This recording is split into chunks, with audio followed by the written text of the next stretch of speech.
Abu Bakar As-Siddiq adalah salah satu sahabat terdekat Nabi Muhammad SAW dan khalifah pertama dalam Islam setelah wafatnya Nabi. Nama lengkapnya adalah Abdullah bin Abi Quhafah, dan ia berasal dari suku Quraisy di Mekah. Julukan As-Siddiq, yang berarti yang benar, diberikan oleh Nabi Muhammad karena keimanannya yang kuat dan keyakinannya terhadap kebenaran ajaran Islam, termasuk keyakinan kepada peristiwa Isra Miraj.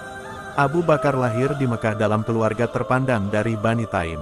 Sebelum memeluk Islam, ia dikenal sebagai pedagang sukses dan dihormati karena kejujurannya. Ketika Nabi Muhammad mulai mendakwahkan Islam, Abu Bakar adalah salah satu orang pertama yang menerima ajaran ini, tanpa ada rasa keraguan dalam hatinya.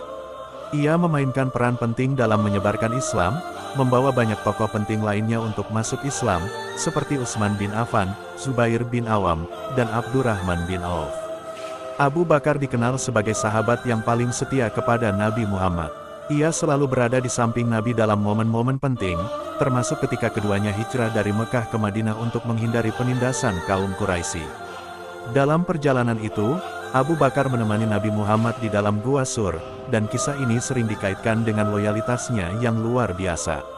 Abu Bakar juga menjadi ayah mertua Nabi Muhammad setelah Nabi menikahi putrinya, Aisyah. Ia sangat dihormati dalam komunitas Muslim karena kebijaksanaannya, kemurahan hatinya, dan perannya dalam mendukung Nabi dalam mendakwahkan Islam. Setelah wafatnya Nabi Muhammad pada tahun 632 Masehi, Abu Bakar terpilih sebagai khalifah pertama oleh kaum muslimin. Masa kepemimpinannya berlangsung dari tahun 632 hingga 634 Masehi. Tantangan pertama yang dihadapinya sebagai khalifah adalah menyatukan kembali suku-suku Arab yang mencoba memberontak setelah wafatnya Nabi.